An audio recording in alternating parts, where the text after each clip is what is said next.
Testing mic. Okay. Hello. Good time of day. Good morning. Good evening. Good afternoon. Good before afternoon. Wait, that's before noon. Okay. Today's Saturday. We are starting lesson 4. But of what, you might ask? This is Introduction to Machine Learning for Coders, a fast AI course by Jeremy Howard, and that's what we're learning. We've gone through lessons 1, 2, 3, and we're starting lesson 4 today. I am excited. Let's go.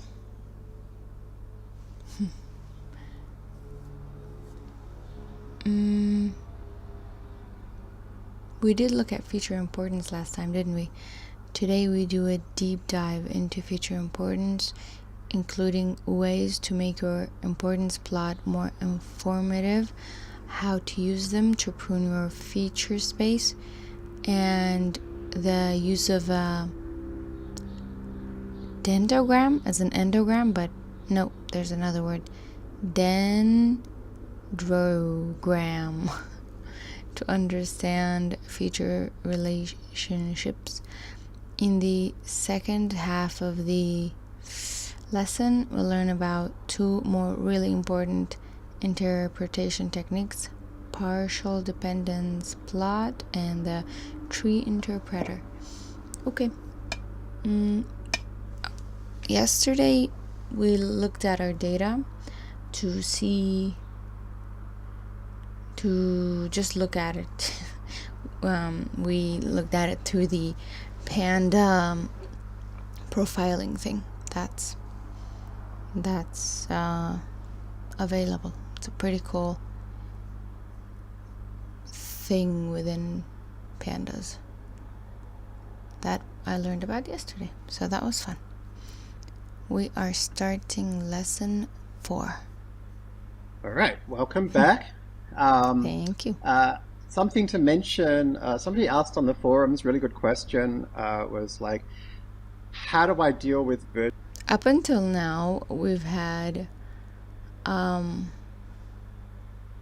subtitles. I mean, I don't mind auto-generated subtitles, but for today we only have Chinese. I still rather have subtitles. Okay, and we are starting. Welcome back. Thanks. Something to mention, somebody asked on the forums, really good question, was like, how do I deal with version control and notebooks? The question was something like, every time I change the notebook, Jeremy goes and changes it on Git, and then I do a Git pull, and I end up with a conflict, and blah, blah, blah. And that happens a lot with notebooks, because notebooks behind the scenes are JSON files, which like every time you run even a cell without changing it, it updates that little number saying like what numbered cell this is, and so now suddenly there's a change. And so trying to merge notebook changes is a nightmare. That's cool. I think Kaggle is fine. It has this, which I don't know if it doesn't seem like version control, but it is, maybe, I don't know.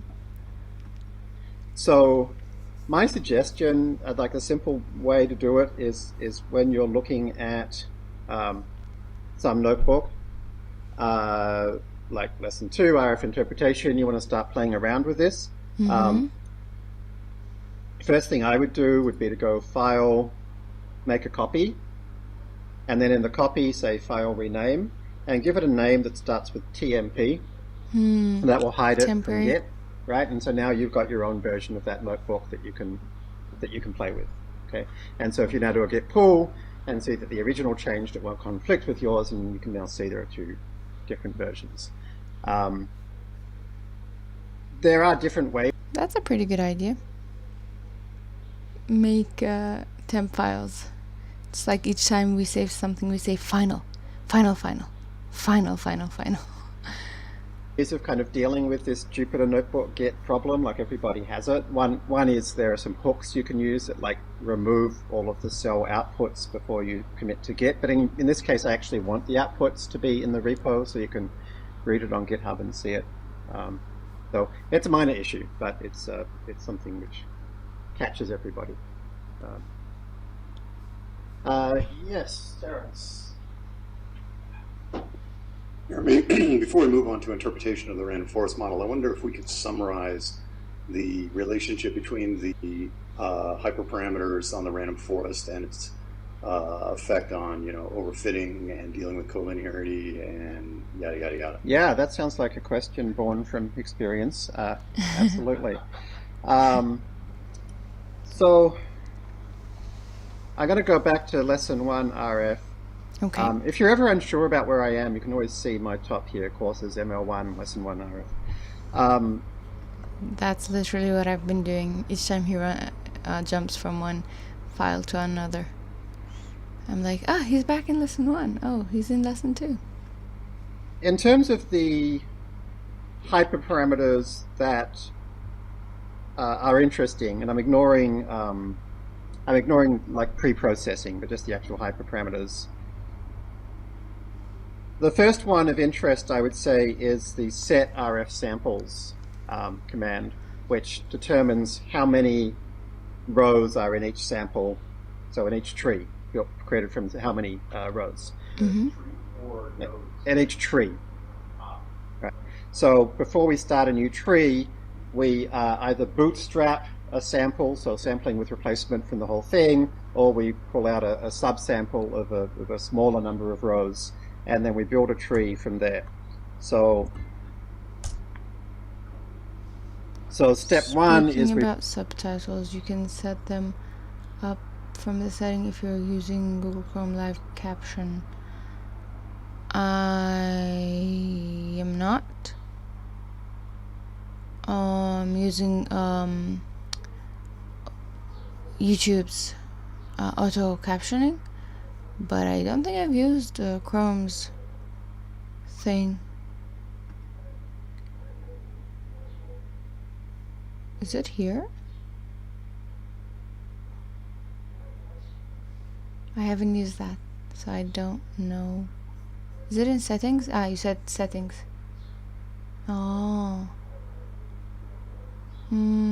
Yes, this is what version control is used for, to avoid doing final.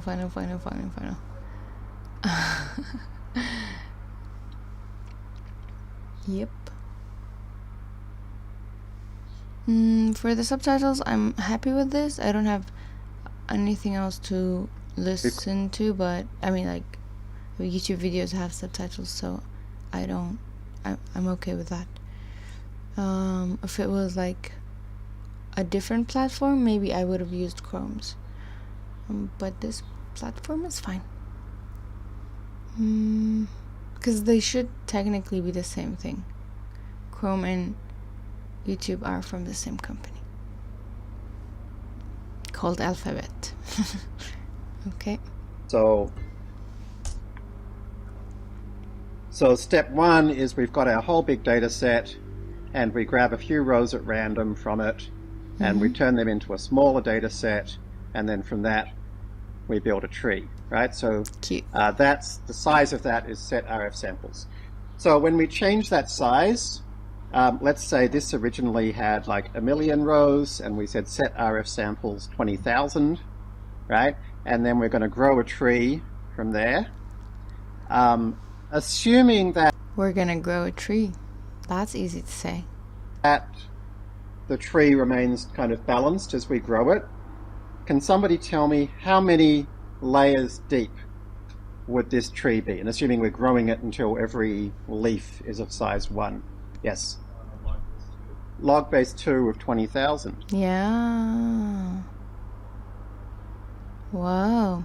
So it's not 2 to the power of 20,000. It's log base 2. What's the difference? I've forgotten my math. Right. Okay. So the depth of the tree doesn't actually vary that much. Pro tip, you can use live caption for live streams. I can... Oh, you mean people who watch the live streams. I thought I can... Not me, to show you the live streams, people who watch live streams. That's a pretty brilliant idea. Thank you. Log is the height of the tree. Yes. I think my question was, I've forgotten exactly what log does.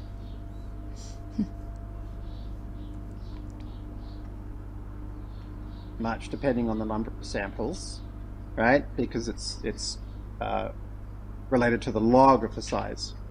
Can somebody tell me at the very bottom, so once we go all the way down to the bottom, how many leaf nodes would there be? Speak up. What? 20,000, right? Because every single leaf node has a single thing in it. So we've got obviously a linear relationship between the number of leaf nodes and the size of the sample. Log is the inverse of exponential? Is it?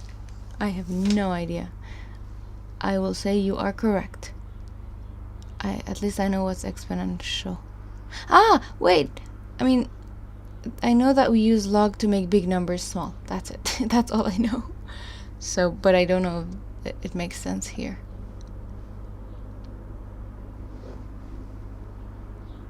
Sample.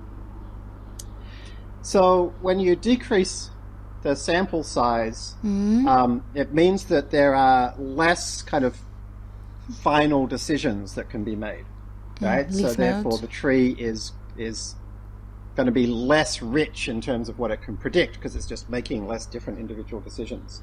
And it also is making less binary choices to get to those decisions. So therefore, setting RF samples lower is going to mean that you overfit less, but it also means that you're going to have a less accurate individual tree model, right? And so remember the way Bryman... Okay. Huh. Thank you for that. I didn't know that. Huh. Okay. This is how I'm feeling. Whoa. Log of e to the power of x is x. I think I remember something close to that, like x to the power of y or something. But yeah, I have no idea. Got it. That's pretty cool.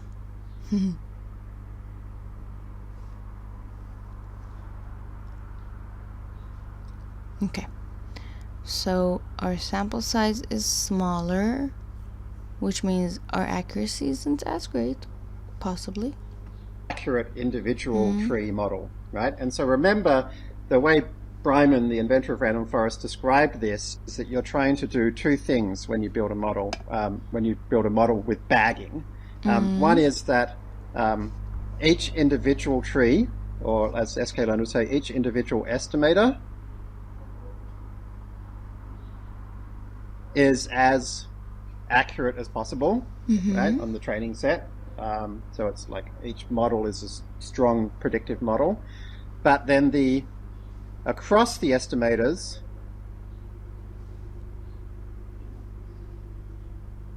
each time he's typing, the correlation between them is my video freezing? Is as low as possible. Okay. So that when you average them out together, you end up with something that generalizes. So by decreasing the set RF samples number, we are actually decreasing the power of the estimator and increasing the correlation. And so you have... Yeah, but shouldn't we have multiple samples throughout our training set? The smaller the size, the more different they should be from each other. That's the idea. Is that going to result in a better or a worse validation set result for you? It depends, right? This is the kind of compromise which you have to figure out when you do machine learning models. Can you pass that back there? if I put the OOB value equal to 2, so it is basically dividing every third. It ensures that every Can you lift that up a 37% of little? the data won't be there in each tree, right? The OOB, say again. OOB, if I put OOB equal to true Yep. in random forest, Yep. so isn't that make sure that out of my entire data, 37% of data won't be there in every tree? So all OOB equals true does is it says whatever your subsample is, it might be a bootstrap sample or it might be a subsample, take all of the other rows, right, and put them into for each tree and put them into a different data set and calculate the error on those. Yes. OOB. So even like here, having our data set of 100 of a million rows, and then sampling 20k and then using OOB only checks the 20k, making it like dividing it into more samples, I think. So it doesn't actually impact training at all. It just gives you an additional metric, which is the OOB error. So if you don't have a validation set, then this allows you to get kind of a quasi-validation set for free. If I don't set RF sample, what is the default? If you what, sorry? If I don't set RF sample? Set out of sample? Auto? RF sample? RF. So the default is actually if you say reset RF samples,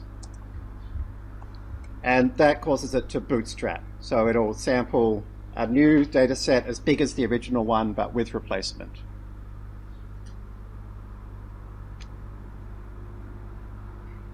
Okay, so obviously the second benefit of set RF samples is that you can run more quickly, and particularly if you're running on a really large data set, like 100 million rows, it won't be possible to run it on the full data set. So you would either have to pick a subsample of yourself before you start, or use set RF samples. Okay. The second key parameter that we learnt about was... So we're still learning about random forests. And it's actually pretty cool how deep the learning is so that you can actually be confident enough to use it. Was min samples leaf. Okay, so if I changed min samples leaf, before we assumed that min samples leaf was equal to 1. All right, if I set it equal to 2, then what would be my new depth? How deep would it be? Yes, log base 2 20,000 minus 1. Okay, so each time we double the min samples leaf, we're removing one layer from the tree. And Fang, I'll come back to you again since you're doing so well. How many leaf nodes would there be in that case? Fang? How many leaf nodes would there be in that case? So setting min sample leaf or not, this is what we're talking about. 10,000. Okay, so we're going to be, again, dividing the number of leaf nodes by that number. So the result of increasing min samples leaf is that now each of our leaf nodes has more than one thing in, so we're going to get a more stable average that we're calculating in each tree. Okay. We've got a little bit less depth. Okay, we've got less decisions to make, and we've got a smaller number of leaf nodes. So again, we would expect the result of that would be that each estimator would be less predictive, but the estimators would be also less correlated. So again, this might help us to avoid overfitting. Could you pass the microphone over here, please? Hi, Jeremy. I'm not sure if in that case every node will have exactly 2 observations. No, it won't necessarily have exactly 2, and I thank you for mentioning that. So it might try to do a split. And so one reason, well, what would be an example, Chen-Shi, that you wouldn't split even if you had 100 nodes? What might be a reason for that? Sorry, 100 items in a leaf node. They're identical. All of them, they're just not correlated? Like all of them are... wait, no. The answer should be the same for all of them, right? They're all the same. They're all the same in terms of... Well, one Same value. The independent or the dependent? of the dependent. In terms of the dependent, right? I mean, I guess either, but much more likely would be the dependent. So if you get to a leaf node where every single one of them has the same auction price, or in classification, like every single one of them is a dog, then there is no split that you can do that's going to improve your information, right? And remember, Right. information is the term we use in a kind of a general sense in random forest to describe the amount of difference, about additional information we create from a split. Is like how much are we improving the model. So you'll often see this word information gain, which means like how much better did the model get by adding an additional split point. And it could be based on RMSE, or it could be based on cross entropy, or it could be based on how different are the standard deviations, or whatever. So that's just a general term. Or whatever. Okay, so that's the second thing that we can do, which again, it's going to speed up our training because it's like one less set of decisions to make.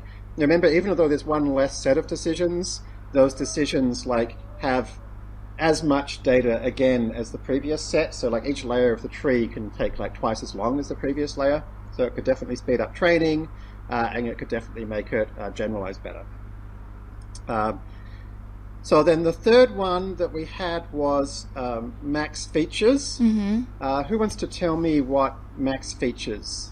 Me. It has to do with columns.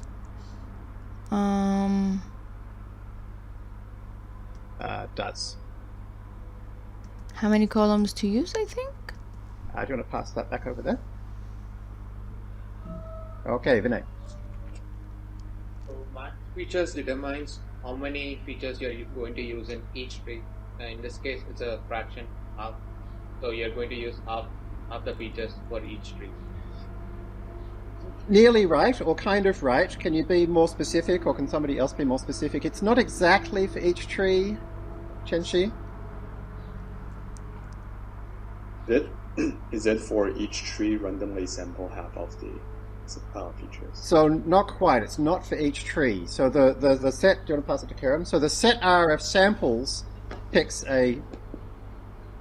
For the current tree.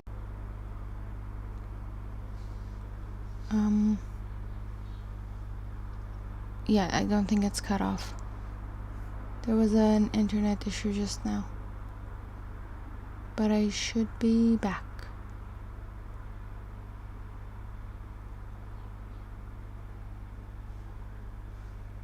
Okay. Let me know if you can hear me. Or I can test it myself.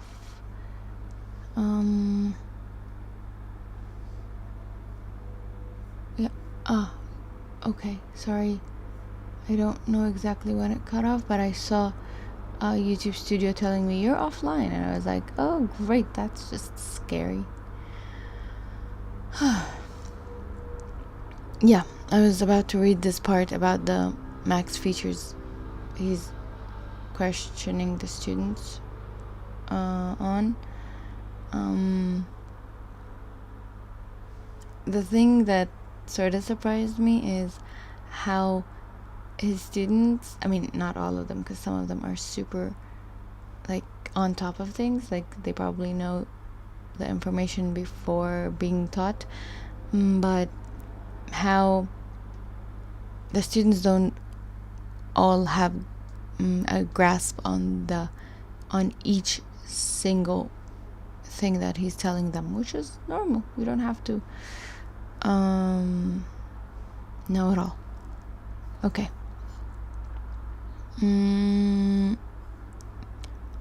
Using a sample of columns for each split. So how many columns we split? Maybe?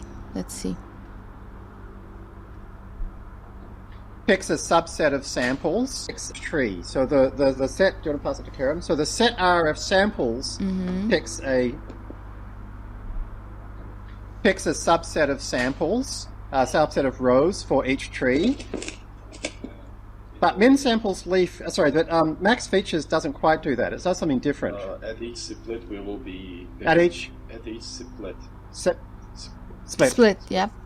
It will pick randomly half. Yeah, right. Columns. So it kind of sounds like a small difference, but it's actually quite a different way of thinking about it, which is we do our set RF samples, so we pull out our subsample or our bootstrap sample, and that's kept for the whole tree. And we have all of the columns in there, right? And then with max features equals 0.5, at each point, at each split, we pick a different half and then here we'll pick a different half of the features, and here we'll pick a different half of the features. And so the reason we do that is because we want the trees to be as rich as possible, right? So particularly like if you were only doing a small number of we're asking it to half it? trees, like you had only 10 trees, and you pick the same column set all the way through the tree, you're not really getting much variety in what kind of things it can find. Okay, so this way, at least in theory,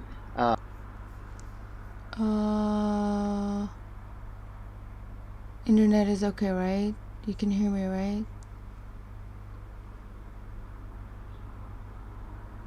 Okay, I think so. All right. Seems to be something which is going to give us a better set of trees. It's picking a different random subset of features at every decision point. So the overall effect of max features, again, it's the same. It's going to mean that each individual tree is probably going to be less accurate, but the trees are going to be more varied. And in particular here, this can be critical because, like, imagine that you've got one feature that's just super predictive. It's so predictive that... Sorry, just double checking. Is there a really bad lag? Because... if so, I will try and fix it. I'm looking at trying to see how... yeah, no, I see a lag based on how the instructor is moving. Like, if you can't hear him, I think the sound should be okay actually. So, okay, last time sound was okay, but the video isn't perfect, I think. So tell me if the sound is also bad. I will do something about it. Because, like, imagine that you've got one... okay.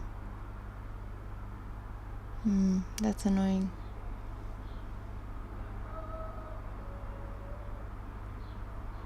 Like, maybe I'll give it 10 minutes. If it's bad, I'll get up and fix it.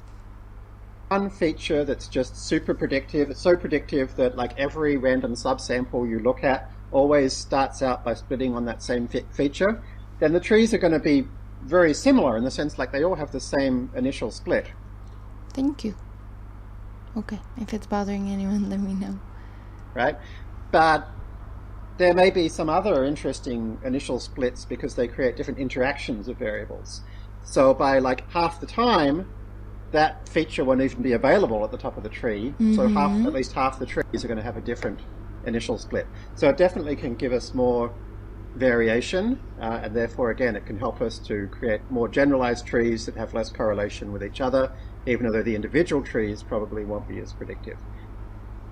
In practice, we actually looked at, have a little picture of this, that as you add more trees, right, if you have max features equals none, that's going to use all the features every time, right? Then with, like, very, very few trees, that can still give you a pretty good error.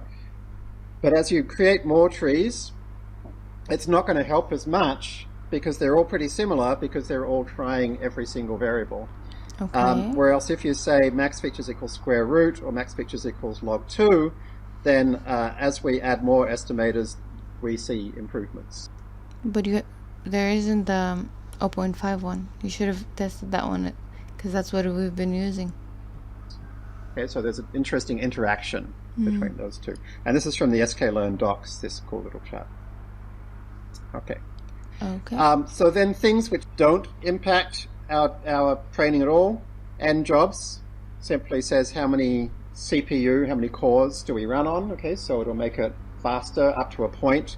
Generally speaking, making this more than like 8 or so may have diminishing returns. -1 says use all of your cores. So there's I don't know why the default is to only use 1 core. That seems weird to me. You'll definitely get more performance by using more cores because all of you have computers with more than 1 core nowadays.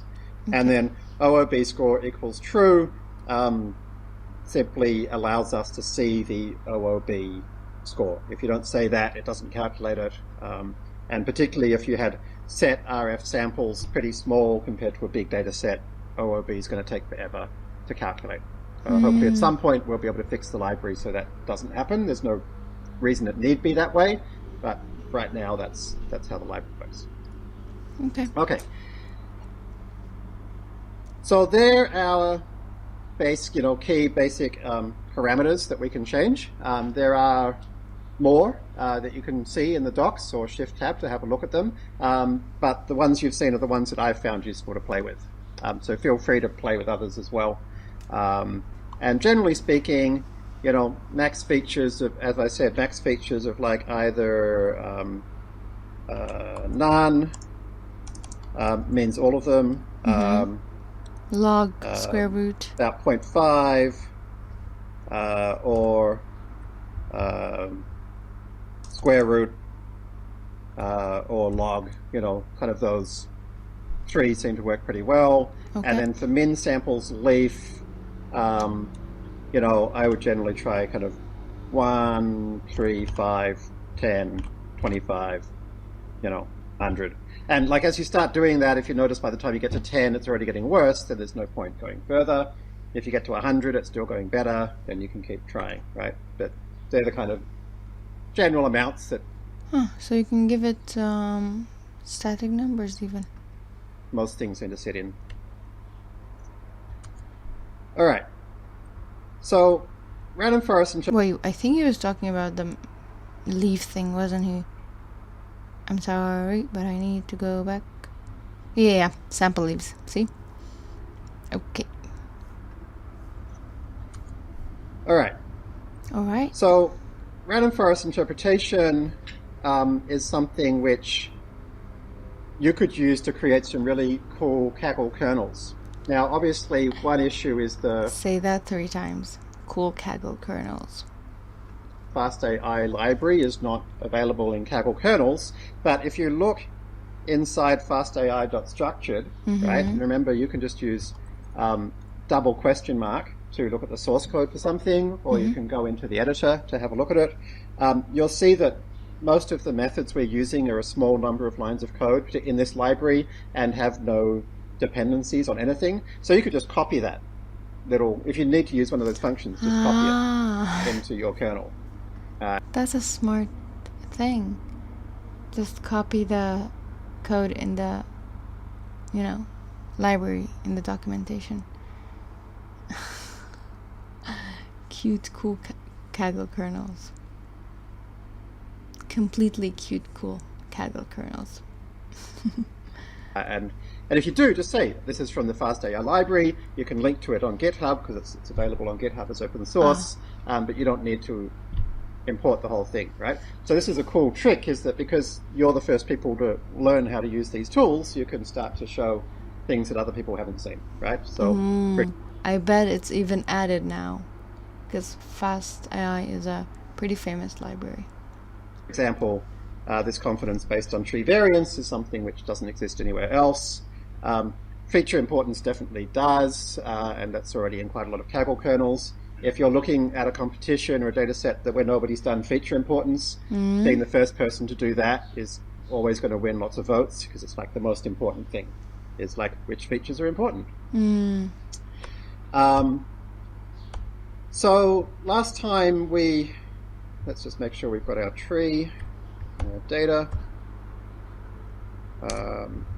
So we need to change this to add one extra thing. Yep. All right, so that's going to load in our data. Split. There's our data. Okay. I probably also need to run my code code up to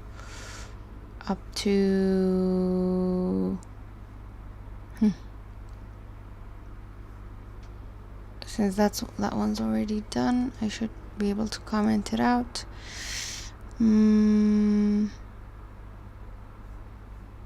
That's the profiling part up to here. Okay, run before.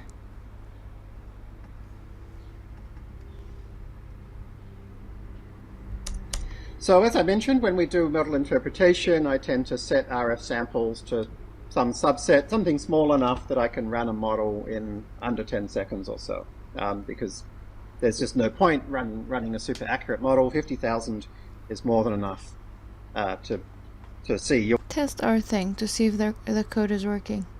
Basically see each time you run an interpretation, you'll get the same results back. And so as long as that's true, then you're already using enough data. Okay.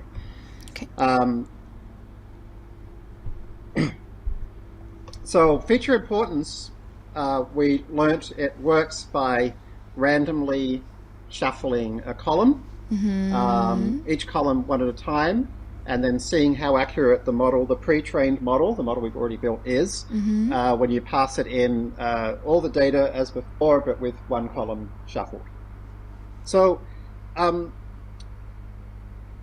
some of the questions I got after class kind of reminded me that it's very easy to underappreciate how powerful and kind of magic this approach is. And so to explain, I'll mention a couple of the... Each time he says magic, it's cool. Like,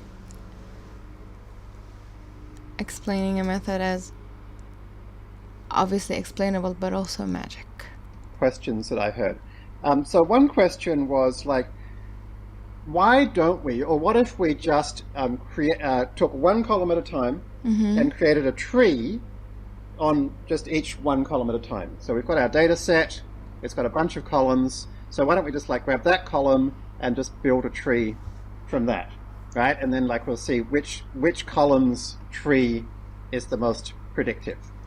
Can anybody tell me why that may give misleading results about feature importance? Karen. I also asked this question. Okay. So Misleading results on feature importance? we will be going to lose the interactions between the features. Yeah. If we just shuffle them, it will be add randomness, and we will be able to both capture the interactions and the importance of the feature at the same Great. time. Yeah. And so this issue of interactions is not a minor detail. It's like, it's massively important. So like think of... But even if you randomize it, wouldn't you still get some interactions that would there be, like, how random is the random? Are you randomizing it once? Oh, shoot. Okay. Think about this bulldozers data set, where, for example, where there's one field called year made, and there's one field called sale date. And like, if we think about it, These two should be correlated in a way. it's pretty obvious that what matters is the combination of these two, which in other words is like, how old is the piece of equipment when it got sold? So if we only include... Whoa, that's some cool piece of information that you can create. How old something is based on the date it was sold in. one of these, we're going to massively underestimate how important that feature is. Now, the information that we're losing is, I think, the correlation between that. Yeah, okay. here's a really important point though. It's pretty much always possible to create a simple like logistic regression, which is as good as pretty much any random forest, if you know ahead of time exactly what variables you need, exactly how they interact, exactly how they need to be transformed, and so forth, right? So in this case, for example, we could have created a new field which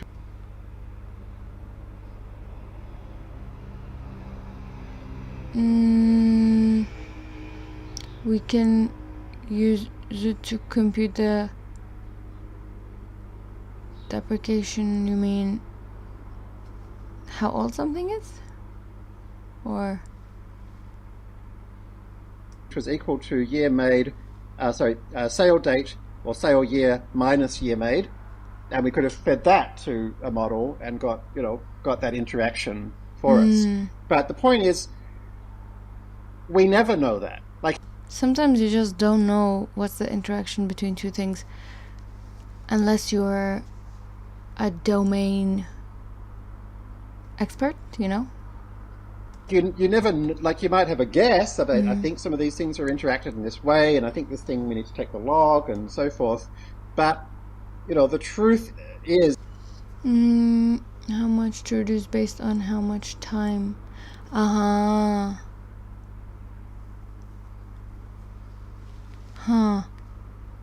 Cool. Yeah, so that's like the interaction between the columns that could give you data. Is that the way the world works, the causal structures, they've got many, many things interacting in many, many subtle ways, right? And so that's why using trees, whether it be gradient boosting machines or random forests, works so well. So can you pass that to Terence, please? I think I am going to try and fix the internet issue that I have. I don't know if I will make it worse or better, but I will try, and I will have a BRB for maybe 3-4 minutes, okay? So give me a second, because they stopped the explanation and now they're doing Q&A, so I thought that would be a good time to try and fix the huge lag that is happening right now.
I think we made it.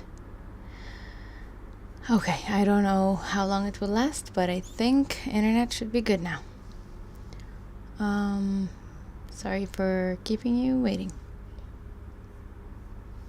Alright, let's continue. Let me know if it's better or not. Oh, hi, good morning. It's Orgodeep, welcome. I had internet issues just a second ago, but let me know if it's good. If there's dropped frames and bad resolution, sometimes it causes that. We're in lesson 4 today, and we're talking about feature importance mostly, even based on the description in the website. It's feature importance and tree interpreter, so that's what we're doing. Works so well. Whether it be gradient boosting machines or random forests, works so well. So can you pass that to Terence, please? One thing that bit me years ago was also, I tried that, doing one variable at a time, thinking, oh, well, I'll figure out which one's most correlated with the dependent variable. But what it doesn't pull apart is that what if all variables are basically copied the same variable? Then they're all going to seem equally important, but in fact, it's really just one factor. Yeah, and that's also true I don't think I got that. here. So if we had like a column appeared twice, right, then shuffling that column isn't going to make the model much worse, right? There'll be, if you think about like how it was built, some of the times, particularly if we had like max features is 0.5, then some of the times we're going to get version A of the column, some of the times we're going to get version B of the column. So like half the time shuffling version A of the column is going to make a tree a bit worse, half the time it's going to make, column B will make it a bit worse. And so it'll show... Do you mean like when we have 3 date columns and one of them is year, week, month? Would it be like this style? Column A, column B, and then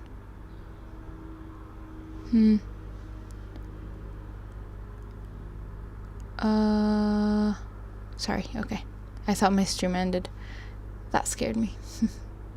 that both of those features are somewhat important, and it'll kind of like share the importance. Yeah, let's be as confused as the students, and then we'll maybe get there with them.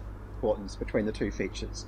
And so this is why I write collinearity, but collinearity literally means that they're linearly related, so this isn't quite right. But this is why having two variables that are closely related to each other, or more variables that are closely related to each other, means that you will often underestimate their importance using this random forest technique. Yes, Terence. And so once we've shuffled and we get a new model, what exactly are the units of these importances? Is this a change in the R squared? Yeah, I mean, it depends on the library we're using. So the units are kind of like, I never think about them. I just kind of know that like in this particular library, 0.005 is often kind of a cutoff I would tend to use, but all I actually care about is this picture, right, which is the feature importance ordered for each variable, and then kind of zooming in, turning it into a bar plot, and I'm kind of like, okay, I like how he's like, I don't need to know in super detail, I just need it to work good. Here, they're all pretty flat, and I can see, okay, that's about 0.005, and so I remove them at that point and just see like the model, hopefully the validation score didn't get worse. And if it did get worse, I'll just decrease this a little bit. Change it. It doesn't get worse. So yeah, the the units of measure of this don't matter too much. Which is why he uses samples, so that he can test different iterations instead of having the whole training set. We'll learn later about a second way of doing variable importance, by the way. Can you pass that over there? Is one of the goals here to remove variables that I guess your score will not get worse if you remove them, so you might as well get rid of them? Yeah, so that's what we're going to do next. So, having looked at our feature importance plot, we said, okay, it looks like the ones like less than 0.005, are kind of this long tail of boringness. So I said, let's try removing them. Long tail of boringness. Let's just try grabbing the columns where it's greater. That's a good band name. Long tail of boringness. Than 0.005. And I said, let's create a new data frame called df keep, which is df train with just those kept columns. Created a new training and validation set with just those columns. Created a new random forest. And we did that. We did that yesterday. We removed some things to see if it changes. It went from 89 to 91, I think. I looked to see how the validation set score and the validation set RMSE changed, and I found they got a tiny bit better. So if they're about the same or a tiny bit better, then my thinking is, well, this is just as good a model, but it's now simpler. And so now when I redo the feature importance, there's less collinearity. And it would be faster. Right? And so in this case, I saw that year made went from being like quite a bit better than the next best thing, which was coupler system, to way better than the next best thing. Right? And coupler system went from being like quite a bit more important than the next two to equally important to the next two. Which is weird. Removing columns changed the feature importance. So it did seem to definitely change these feature importances and hopefully give me some more insight there.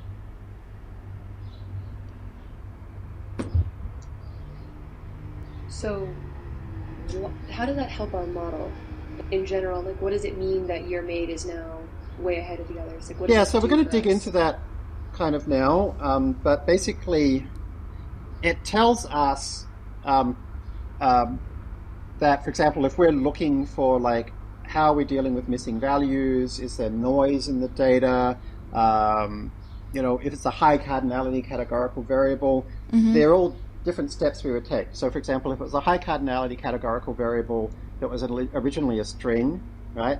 Like, for example, I think like maybe FI product class description. I remember one of the ones we looked at the other day had like, first of all was the type of vehicle and then a hyphen and then like the size of the vehicle.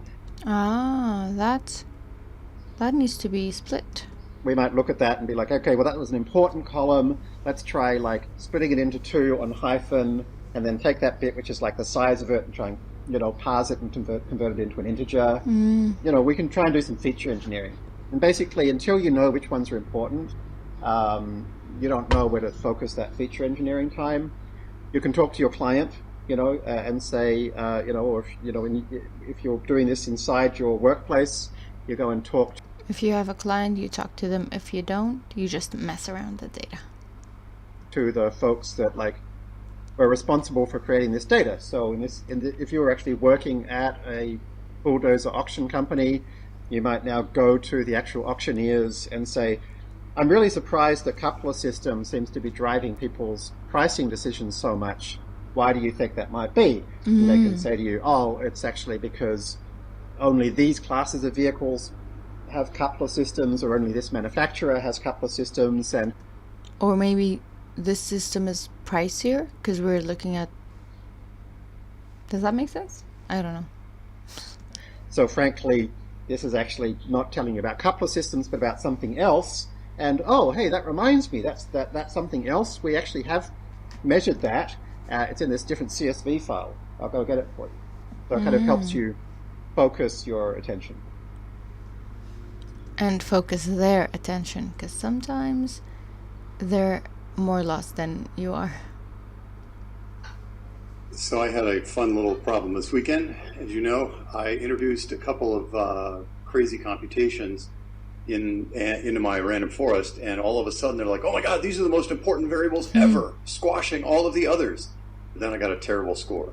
And then is that because, now that I think I have my scores computed correctly, what I noticed is that the importance went through the roof, but the validation set was still bad or got worse. Is that because somehow that computation allowed the training to, almost like an identifier, map exactly what the answer was going to be for training, but of course that doesn't generalize to the validation set? Is that what I observed? Okay, so there's two reasons why your validation score might not be very good. Let's go up here. Okay, so we get these 5 numbers, right? The RMSE of the training, validation, R squared of the training, validation, and the R squared of the OOB. Okay, so there's 2 reasons, and really in the end what we care about, like for this Kaggle competition, is the RMSE of the validation set, assuming we've created. Does not mean that our validation set is the same as the Kaggle competition, yes. A good validation set. So in Terence's case, he's saying this number, this thing I care about, got worse when I did some feature engineering. Why is that? Okay. There's 2 possible reasons. Reason 1 is that you're overfitting. If you're overfitting, then your OOB will also get worse. If you're doing a huge data set with a small set RF sample so you can't use an OOB, then instead create a second validation set, which is a random sample, okay, and do that, right? So in other words, if your OOB or your random sample validation set has got much worse, then you must be overfitting. I think in your case, Terence, it's unlikely that's the problem, because random forests don't overfit that badly. Like, it's very hard to get them to overfit that badly, unless it's really hard to mess them up. You use some really weird parameters, like only one estimator, for example. Like, once you've got 10 trees in there, there should be enough variation that you can definitely overfit, but not so much that you're going to destroy your validation score by adding a variable. So I think you'll find that's probably not the case, but it's easy to check. And if it's not the case, then you'll see that your OOB score or your random sample validation score hasn't got worse. Okay. So the second reason your validation score can get worse, if your OOB score hasn't got worse, you're not overfitting, but your validation score has got worse, that means you're doing something that is true in the training set, but not true in the validation set. So this can only happen when your validation set is not a random sample. So for example, in this bulldozers competition or in the grocery shopping competition, we've intentionally made a validation set that's for a different date range. It's for the most recent 2 weeks. Yes, because it has to do with time. Right?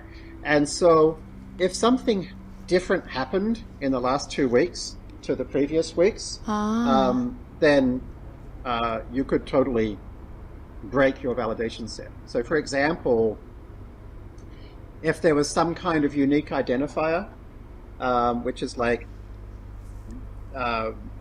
different in the 2 date periods, then you could learn to identify things using that identifier in the training set, but then like the last 2 weeks may have a totally different set of IDs with a different set of behavior, could get a lot worse. Okay. Yeah. What you're describing is not common though, and so I'm a bit skeptical it might be a bug, but hopefully there's enough things you can now use to figure out if it is a bug. We'll be interested to hear what you learn. Okay. So that's feature importance. And so I'd like to compare that to how feature importance is normally done in industry and in academic communities outside of machine learning, like in psychology and economics and so forth. And generally speaking, people in those kind of environments tend to use some kind of linear regression, logistic regression, general linear models. True. So they start with their data set and they basically say, well, that was weird. Okay. So they start with their... I've used OneNote quite a bit, and sometimes you open the window and nothing is there. You hover your mouse over it and it comes back. So that was that. Data set, and they say, I'm going to assume that I know the kind of parametric relationship between my independent variables and my dependent variable. So I'm going to assume that it's a linear relationship, say, or it's a linear relationship with a link function like a sigmoid to create logistic regression, say. And so assuming that I already know that, I can now write this as an equation. So if I've got like x1, x2, so forth, right? I can say, all right, my y values are equal to ax1 plus bx2 equals y, and therefore I can find out the feature importance easily enough by just looking at these coefficients and saying like which one's the highest, particularly if you've normalized the data first. Okay. Right? So there's this kind of trope out there, it's very common, which is that like this is somehow more accurate or more pure or in some way better way of doing feature importance.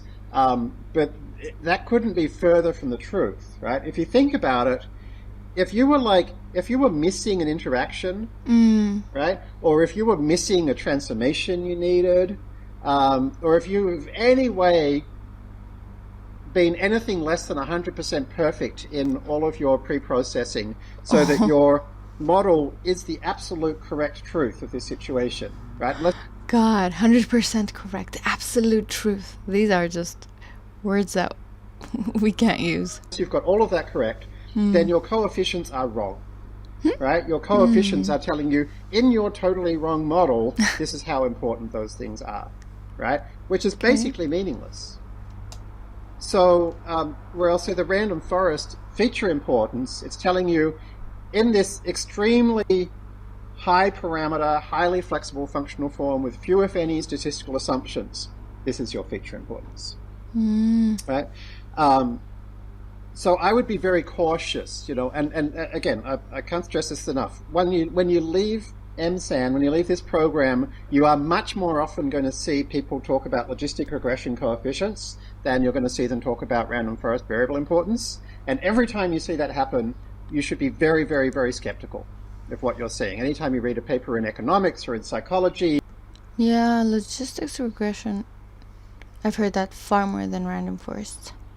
Or the marketing department tells you they did this regression or whatever. Every single time, those coefficients are going to be massively biased by any issues in the model. Okay. I know the good thing about random forests or just decision trees is that they're explainable, and so you can at least see the biases and issues. I don't know like if that's what he's getting to or not. Furthermore, if they've done so much pre-processing that actually the model's pretty accurate, then now you're looking at coefficients that are going to be of like a coefficient of some principal component from a PCA, or a coefficient of some distance from some cluster or something, at which point they're very, very hard to interpret anyway. They're not actual variables, right? So they're kind of the two options I've seen when people try to use classic statistical techniques to do a kind of a variable importance equivalent. Classic statistical techniques that are importance equivalents. Okay.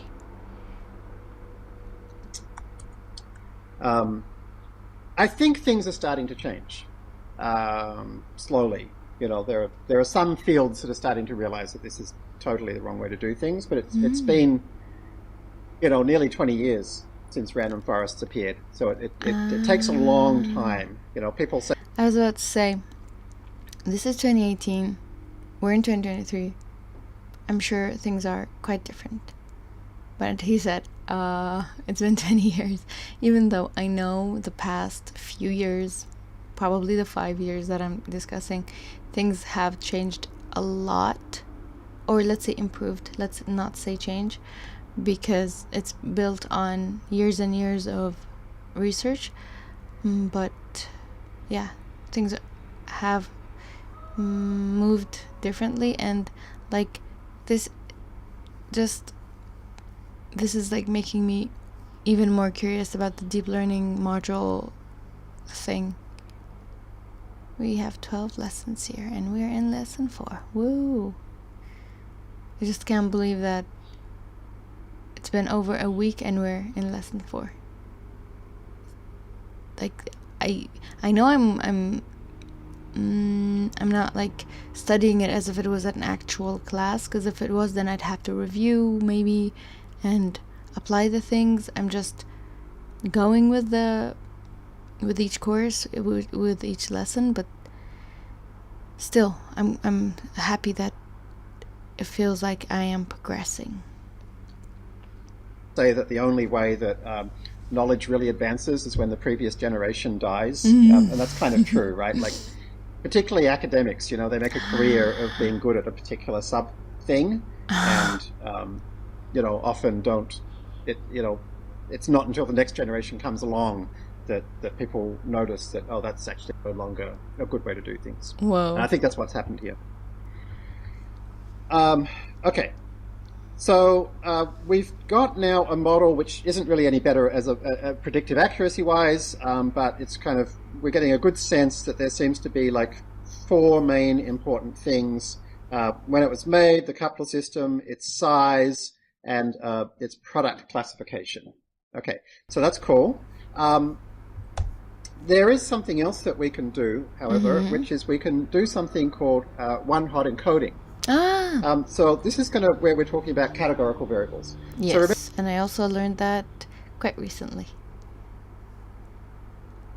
It's basically updating your categorical variables to integers where you know what the integers are in a different table-ish. It's like the star schema style of entity relationship databases.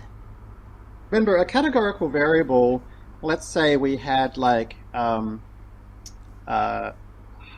string, high, and remember the order we got was kind of back weird. It was high, low, medium, so it was in alphabetical order by default, right? It was our original category for like usage band or something. And so we mapped it to 0, 1, 2. Right? And so by the time it gets into our data frame, it's now a number. So the random forest doesn't know that it was originally a category. It's just a number. Right? So when the random forest is built, it basically says, oh, is it greater than 1 or not? Or is it greater than 0 or not? Basically the 2 possible decisions it could have made. Which is easier, I suppose. Maybe faster. For something with like 5 or 6 spans, it could be that just one of the levels of a category is actually interesting, right? So like if it was like very high, very low, or unknown, right? Then we've now got like 6 levels, and maybe the only thing that mattered was whether it was like unknown. Maybe like not knowing its size somehow impacted the price. And so if we wanted to be able to recognize that, and particularly if like it just so happened that the way that the numbers were coded was that unknown ended up in the middle. Right? Then what it's going to do is it's going to say, okay, there is a difference between these 2 groups, And we can't really tell what's the order until we look at it through meaning. Maybe like there are modules for that, but I'm just saying like testing it yourself. You wouldn't know the order of the categories until you looked at it with eyes. Less than or equal to 2 versus greater than 2. And then when it gets into this leaf here, it's going to say, oh, there's a difference between these two, between less than 4 and greater than or equal to 4. And so it's going to take 2 splits to get to the point where we can see that it's actually unknown that matters. So this is a little inefficient, and we're kind of like wasting tree computation. And like wasting tree computation matters because every time we do a split, we're halving the amount of data, at least, that we have to do more analysis. So it's going to make our tree less rich, less effective, if we're not giving the data in a way that's kind of convenient for it to do the work it needs to do. So what we could do instead is create 6 columns. We could create a column called... Oh, got it. That's what one-hot encoding is. Now I know. It's the pivoting thing. Wait, not pivot. Is it pivot? Yeah. Should be, anyway. Is very high, is very low, is high, is unknown, is... Yeah, sometimes we call that flags. Low, is medium. And each one would be 1s and 0s, right? It's either 1 or 0. So we had 6 columns. Just one moment. So having added 6 additional columns to our data set, the random forest now has the ability to pick one of these and say, like, oh, let's have a look at is unknown. There's one possible split I can do, which is 1 versus 0. Let's see if that's any good, right? So it actually now has the ability in a single step to pull out a single category level. And so this kind of coding is called one-hot encoding. And for many types of machine learning model... This took me out of it for a bit. I thought this is the H. And I was like, what's happening here? But it's the 1-HOT.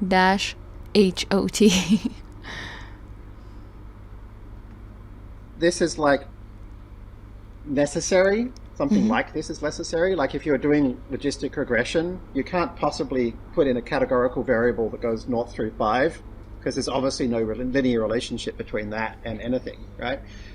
So one-hot encoding, a lot of people incorrect. What do you mean inception? Why? Assume that all machine learning requires one-hot encoding. But in this case, I'm going to show you how we could use it optionally and see whether it might improve things sometimes. Yep. Hi, Jeremy. So... Sure, why not? I'd say 1-L. Let's try that. Or even L-L. L-L. Not quite, but maybe. Ooh, that actually looks good.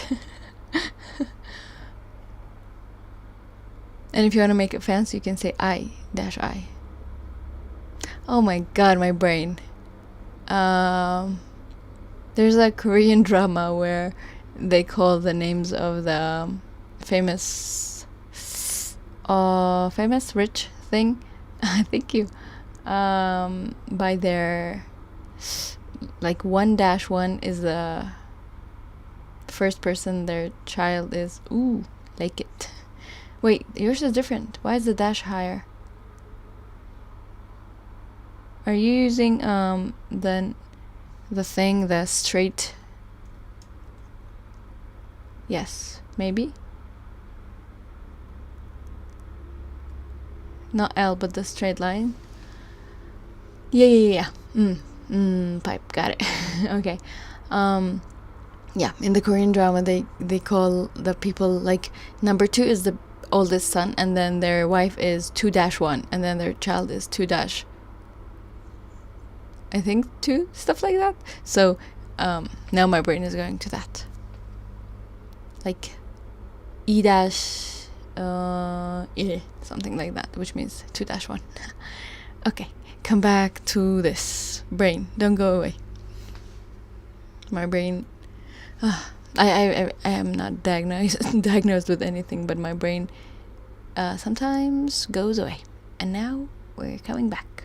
I really like this emoji, by the way, the sparkles one.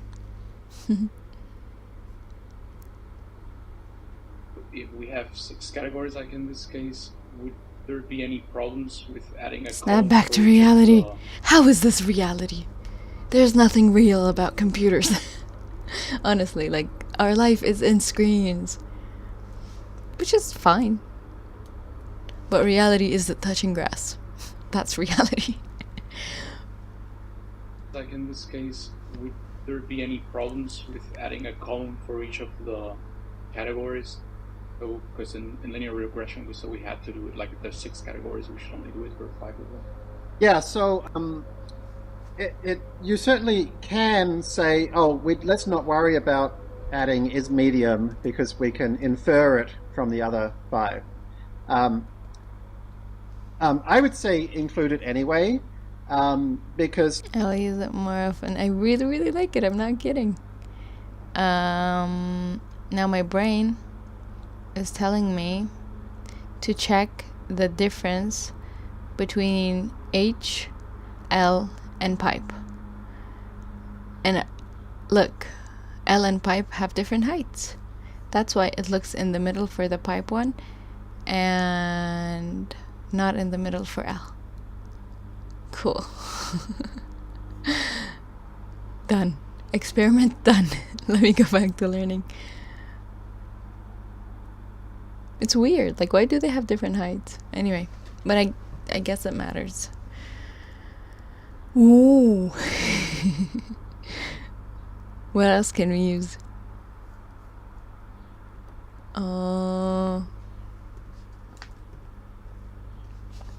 Yes. Oh, now it looks like a crying face. Okay. Add it to the list. Sure, let's do that. H, L, pipe, and then brackets. Oh, what's up? Ah. Brackets. There.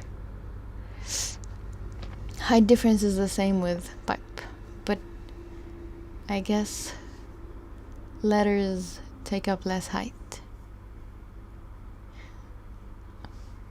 Okay. I think my plan is to do 5 more. 5 more? Wait, I'm trying to cut this video by half. Would it be 5 more minutes? 1 hour and 40 minutes divided by 2 would be 100. Yeah, exactly. 1 hour for 40 minutes is 100 minutes. Divided by 2 would be 50 minutes. So now we're 45.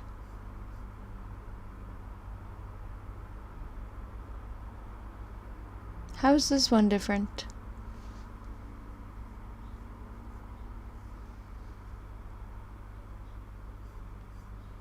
It feels different. Did you just add space?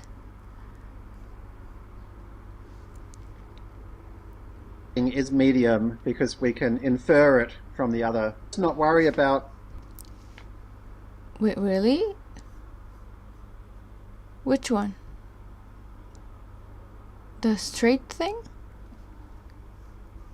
It should be a bit taller. Okay, let me see if I can copy.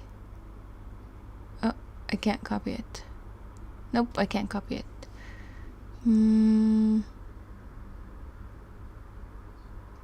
Maybe you can put it next to the pipe and see how it looks.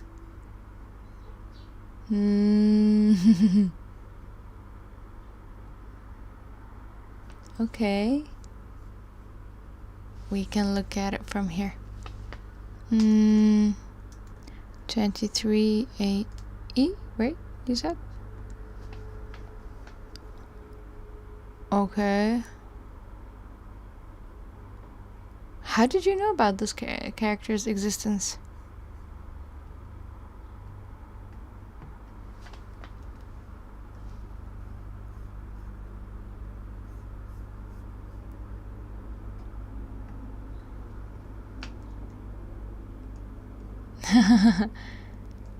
It is very taller.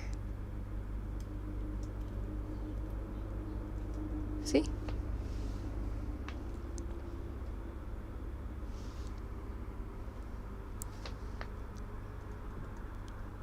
There are a lot of weird Unicode characters. Definitely. Especially when it comes to different languages. Like, you've seen those emojis created from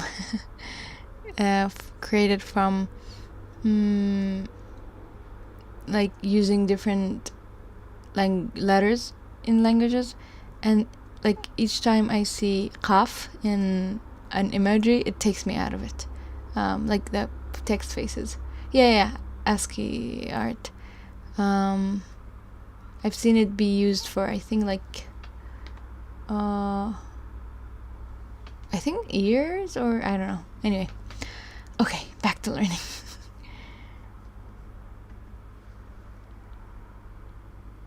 Five more minutes. We have to do it like there's 6 categories. We should only do it for 5 of them. Yeah. So you certainly can say, oh, let's not worry about adding is medium because we can infer it from the other 5. Absolutely not. There's nothing to be sorry about. It makes life interesting to just do the things that you like. But also do the things that you want to / need to do. Both is good.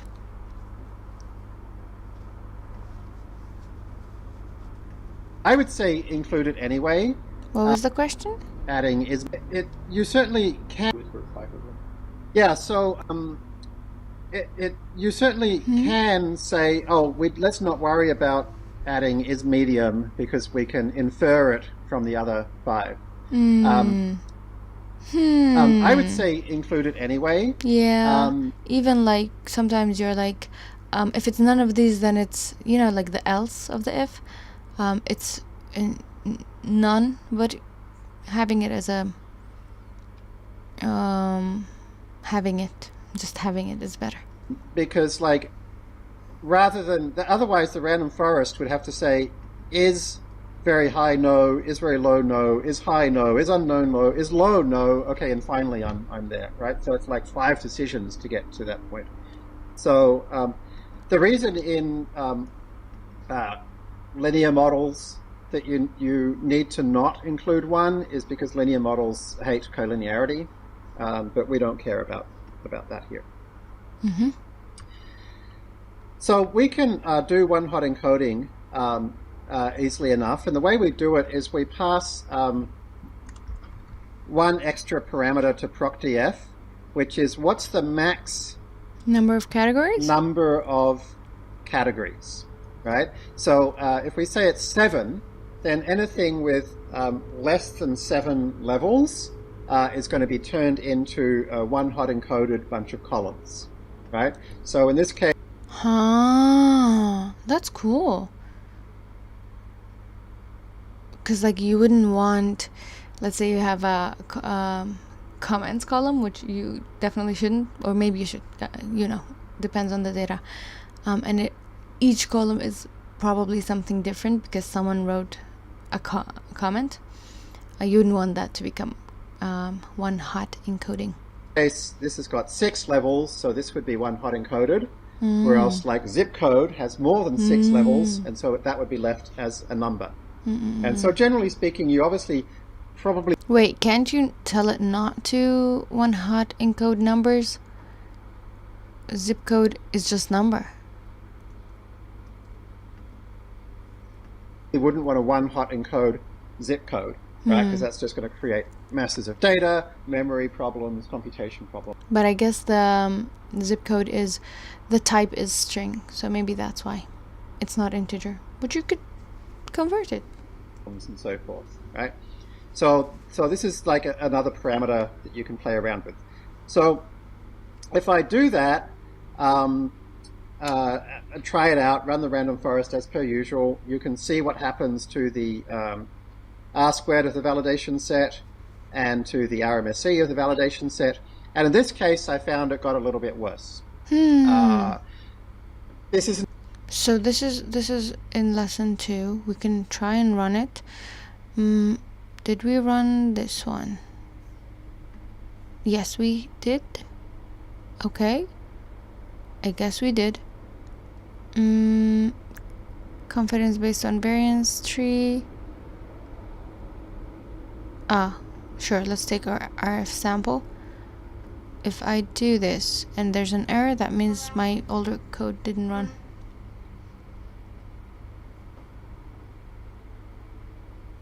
Where's the one hot? What is this? We've done this. We did this last time. Feature importance. Okay, you go to sleep. Okay.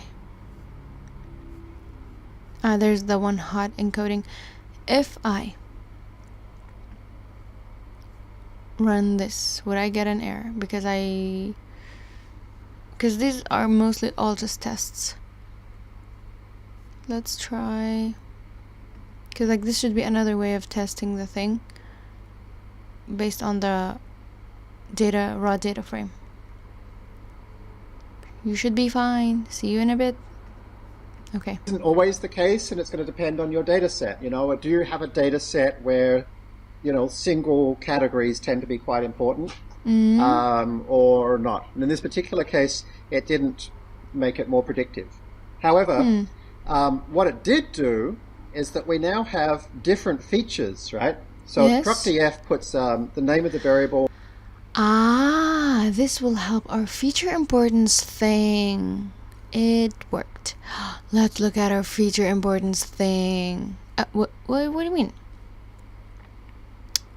Plot fi. Do I need to run something up here? We have the structure thing. Should be. Let's see. Plot fi. Where are you from? It's fast.ai. Oh, define it. Okay. Now going back.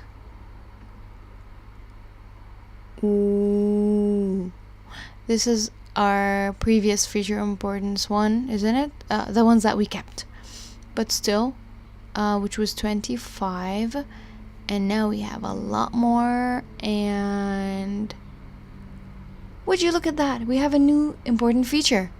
Year made was the most important one last time, and followed by did we lose it? Coupler system? Isn't mine also coupler system? It is. Where art thou? Oh wait, it was category, so it's not here anymore. But I think no, this is from enclosure. Oh, would you look at that? The name of the column is the prefix. So coupler system is here, and we have nan, not a number, and nothing else on coupler systems. And we're looking at 25. Can I see everything? I'm guessing it's huge. This is cool. And let's go for top 30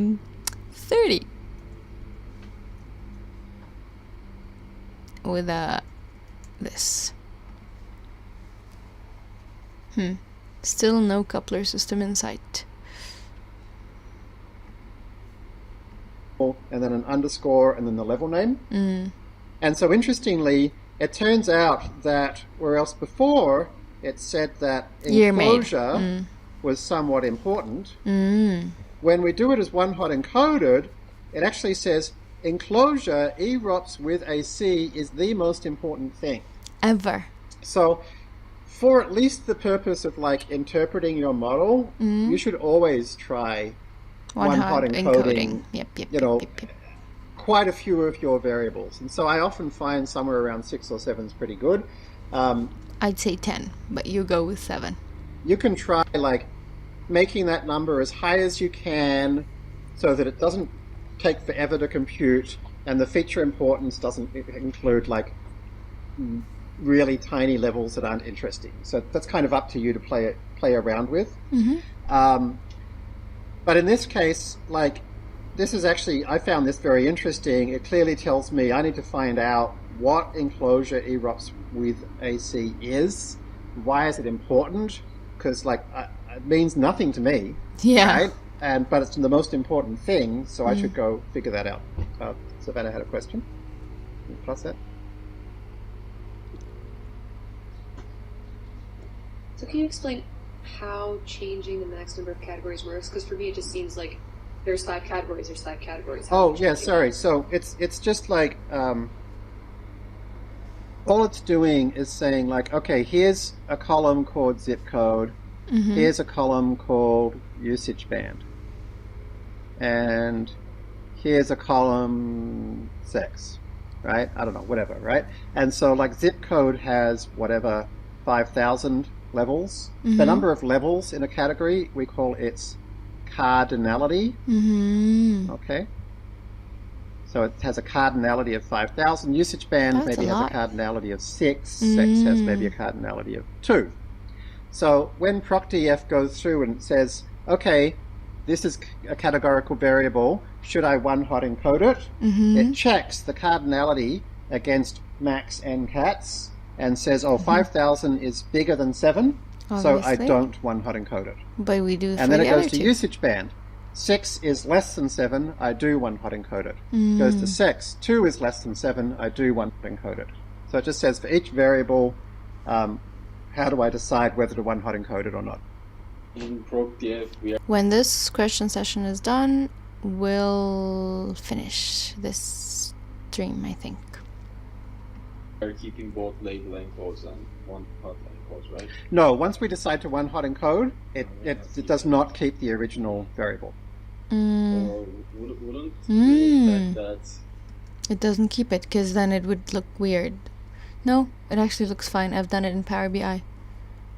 You can keep both, can't you? Wait, not Power BI, something else. Anyway. maybe the best split will be an interval, and we would need a label encode. Well, you don't need a label encode. If the best is an interval, it can approximate that with multiple one-hot encoding levels. So in terms of efficiency, it will be... Yeah, so like, it's the truth is that each column is going to have some, different, should it be label encoded or not, which you could make on a case-by-case basis.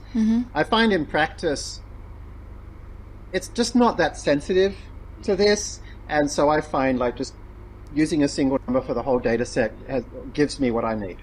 But, if you were building a model that really had to be as awesome as possible and you had lots and lots of time to do it, you can go through don't use procdf. You can go through manually and decide which things to use dummies or not. You'll see in the code, if you look at the code for procdf,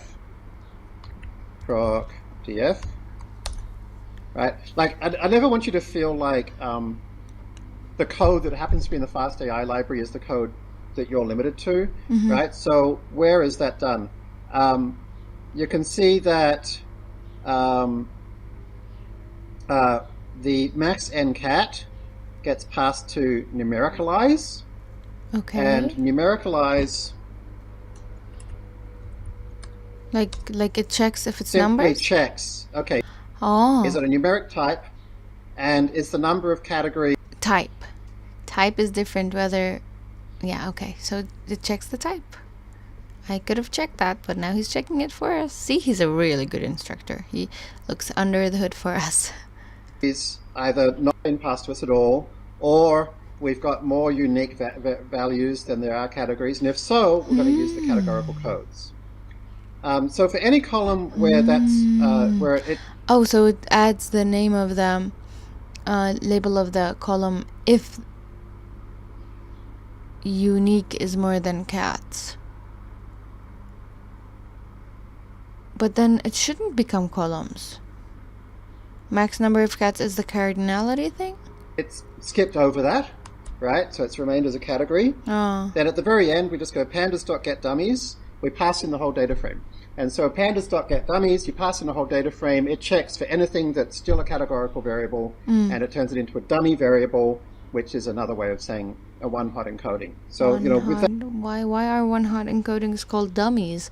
From hot to dummy, why? that kind of approach, you can easily override it and do your own dummy verification, variabilization. Mm-hmm. Did you have a question?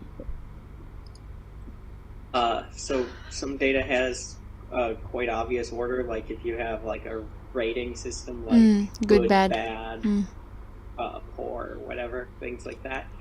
There's an order to that, and destroying that order by doing the dummy variable thing probably will work. That's a cool point. One hot encoding, but still, it actually, like Jeremy said, that random forest, that tree recognizes the order with the one hot encoding better than not. So you're not really destroying it, is my answer. Let's see what he says. Work to your benefit. So is there a way to just force it to leave alone one variable, just like convert it beforehand yourself? Not in the library. And to remind you, like, unless we explicitly do something about it, we're not going to get that order. So when we import the data, He's distracted. this is in lesson 1 RF. Okay. Import. We showed how by default the categories are ordered alphabetically, and we have the ability to... Yes, we did. We say set categories, and then we give it an order, and we say this is the order. That's cool. Like, he's showing the example as he's explaining it, which is far better than just explaining it. order them properly. So, yeah, if you've actually made an effort to turn your ordinal variables into proper ordinals, using procdf can destroy that if you have max n cats. So the simple way to avoid that is if we know that we always want to use the codes for usage band rather than the, like never one hot encode it, you could just go ahead and replace it, right? You could just say, okay, let's just go df.usageband equals df.usageband.cat.codes, and it's now an integer. And so it'll never get changed. All right. Make it into numbers so that it doesn't get one hot encoded. Smart. So we said we'll finish after the question session is done. Great. Now, there's something I want to do before I close this out, and just what I want to do is just go to kaggle.com. Sign in. Yes. I am already signed in. And then cool. Ooh, I've been here for 8 days. Thank you. You're right. Oh, I didn't mean to do that, but hi. Oh, you keep changing. Stop. You're distracting me. Thank you. Yeah. I guess these are based on time or based on things. Awesome data scientist. So these are like the levels. I'm a novice. Make competition. Okay. Comment, give a vote. So that's the part where I was like, what competitions are there? 8-day streak? Yeah, because we've been streaming for exactly 8 days now. Even the title of this is 9. So I made the Kaggle thing on day 2, I guess. Why is the title 9? I mean, I know I update the titles myself, but okay. So there are competitions. Thank you. I am just looking at them. I'm not clicking anything. No worries. I'm too scared to do that. Playground. We have a playground. That's sweet. They have a getting started thing. Should I click the getting started thing? Really? Even Google has? What is that? Machine learning. That's fun. Wow. Check RNA folding one, maybe? Is it an easy one? Do you think it's in the getting started thing? Wait, whoa. Whoa. Something that has to do with Sherlock. I love him too much. If it's not here... this seems quite... Yeah, this MNIST. MNIST is like... Hello World, you know? Okay.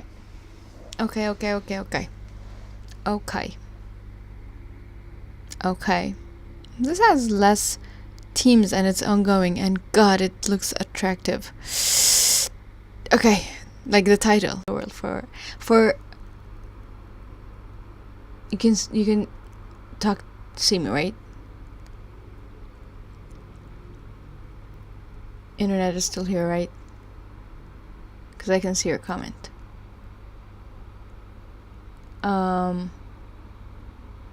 It's Hello World for Vision for OCR. I wouldn't say Hello World for all ML, because there are different types of MLs. Please let me know if you can hear me, see me. Oh, there's the... Oh, you're talking about the second one that I'm seeing. Yeah, my bad. Network hiccup for my... I don't know how much you missed, though. I talk a lot. Stanford. So the mighty interesting RNA folding is something that I'm even too scared to look at, because like it's not even knowledge, it's live.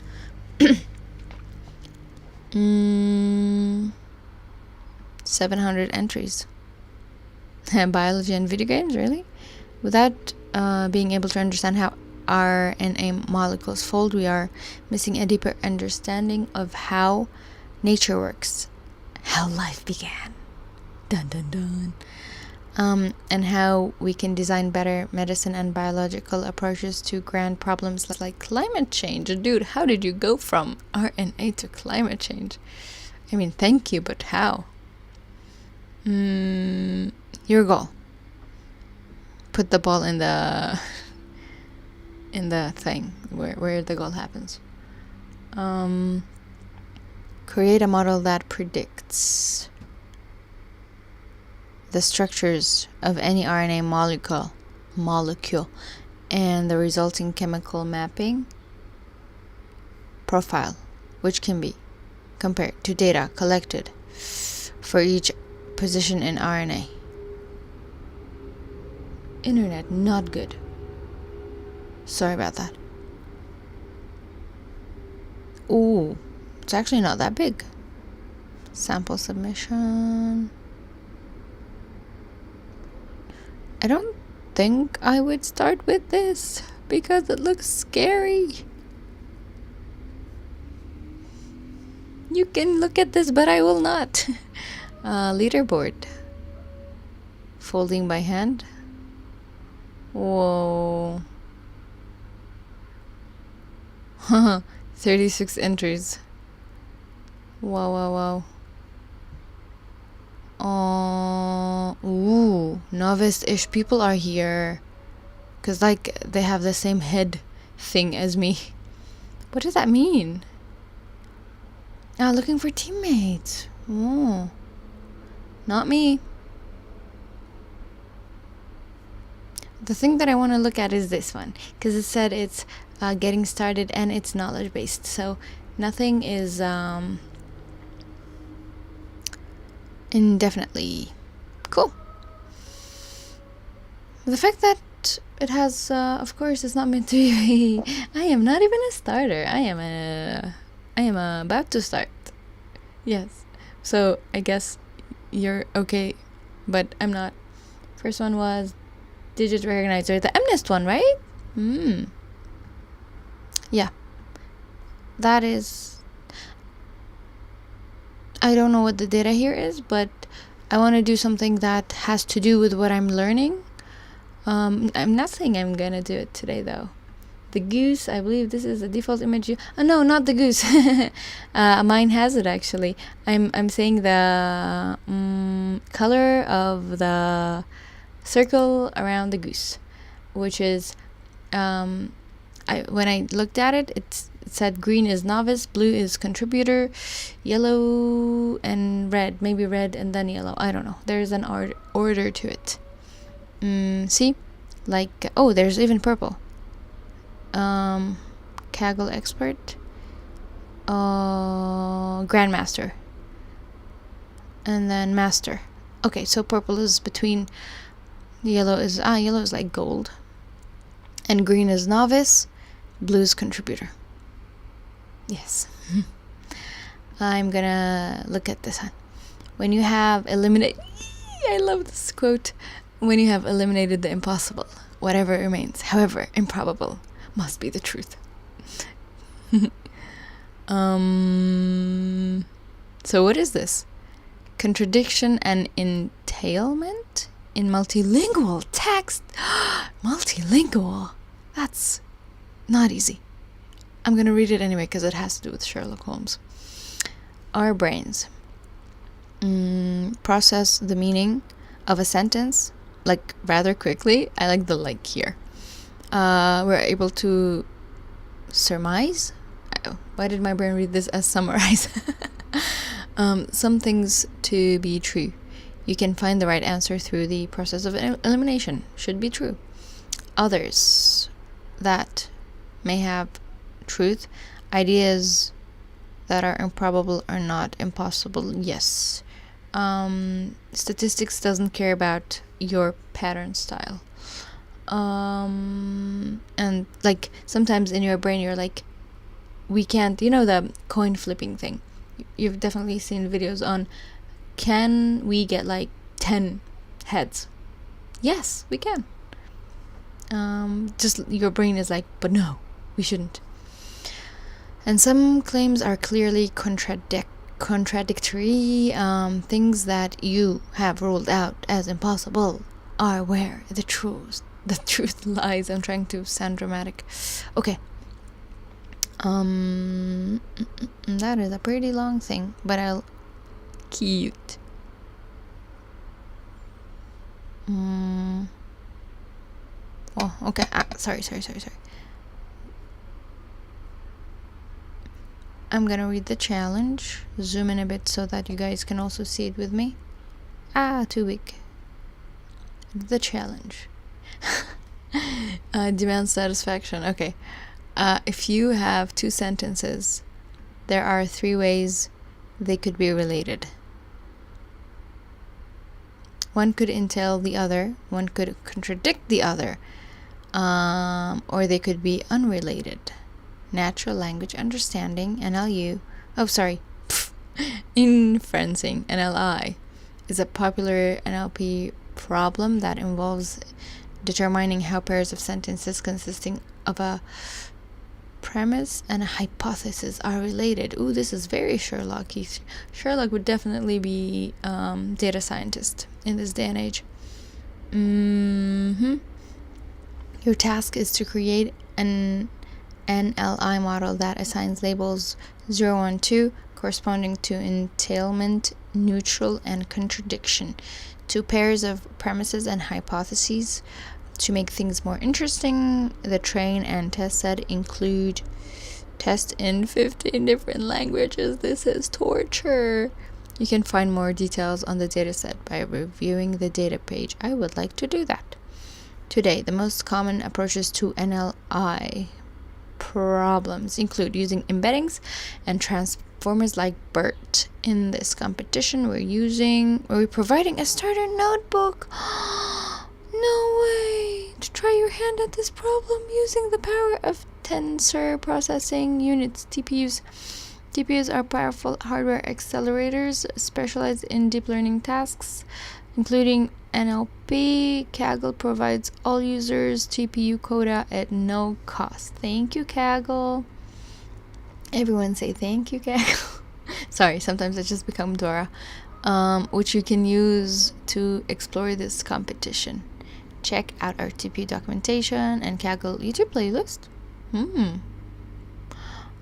We highly recommend this excellent tutorial using Keras NLP to solve this problem from Keras team, as well as... Wait, I recognize this name. That's a YouTube video. Not a YouTube video.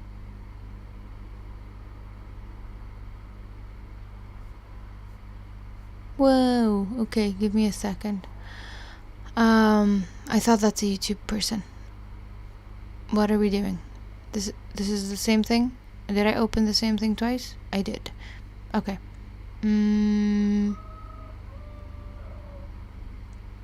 Okay, this is the data thing. So the starter notebook is the same as this tutorial.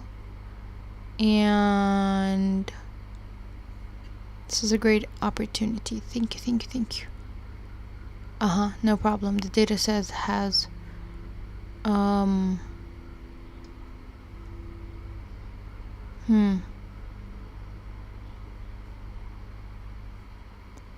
So I'm gonna look at the data.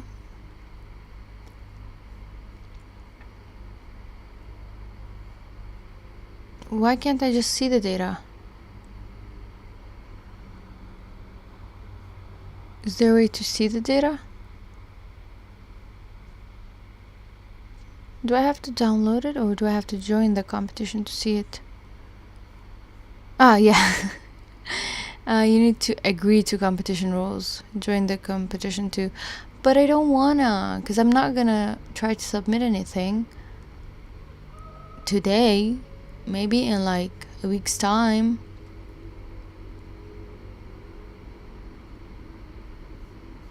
Let's look at this tutorial.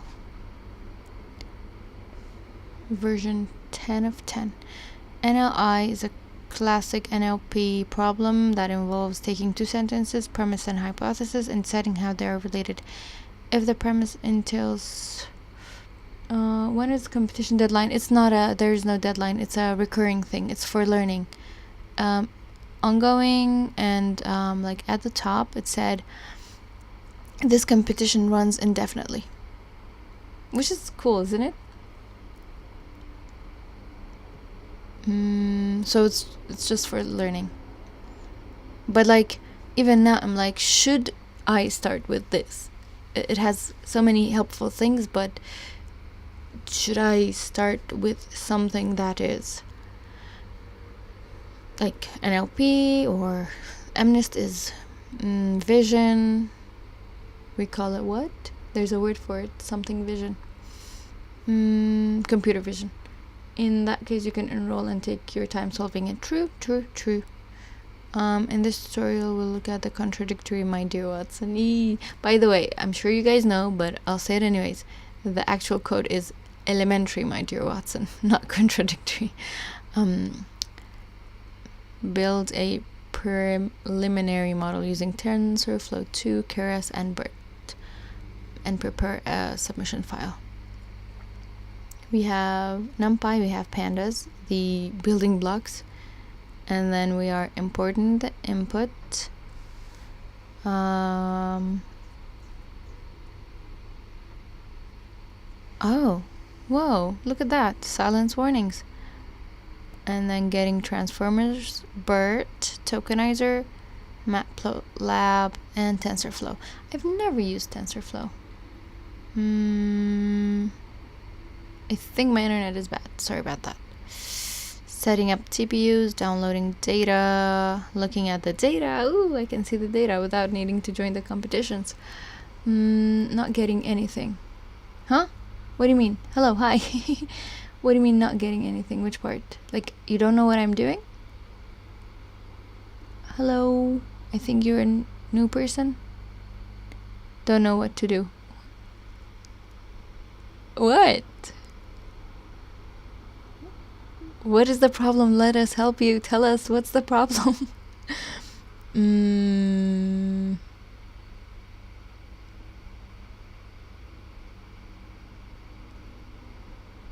Do you not know what we're doing, or do you not understand the problem, or are you telling us why are we not taking the lessons? What is your question? This is the premise, this is the hypothesis, and we have language abbreviated, and label. And the label doesn't have to do with the language. What does it go with?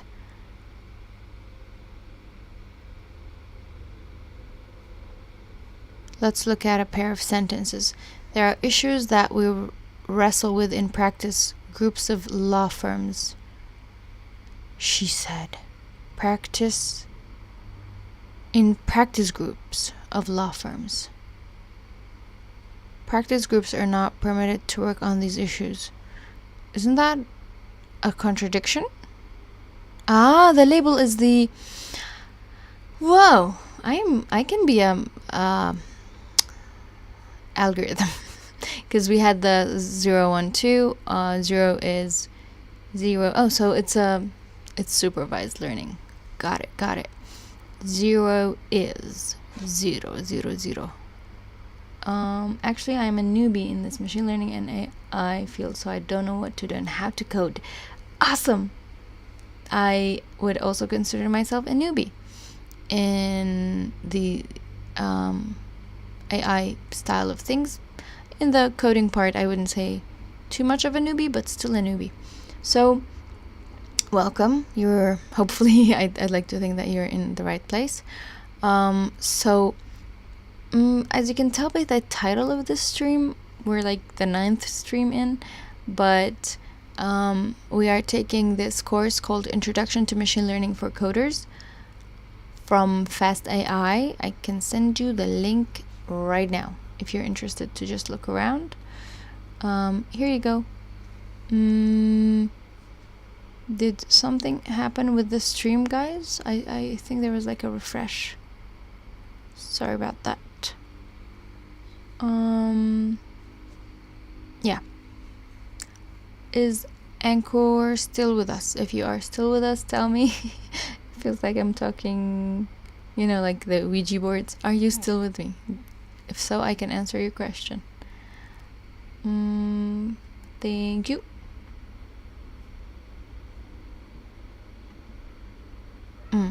So the dataset description,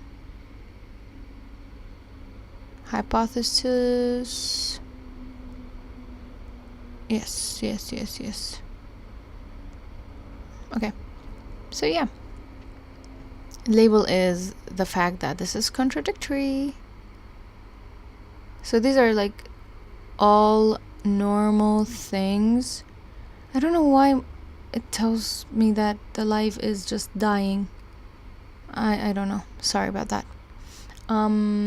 Anchor, if you're with me, tell me so that I can answer your question. I don't know. I feel like something happened and maybe we lost you. I don't know.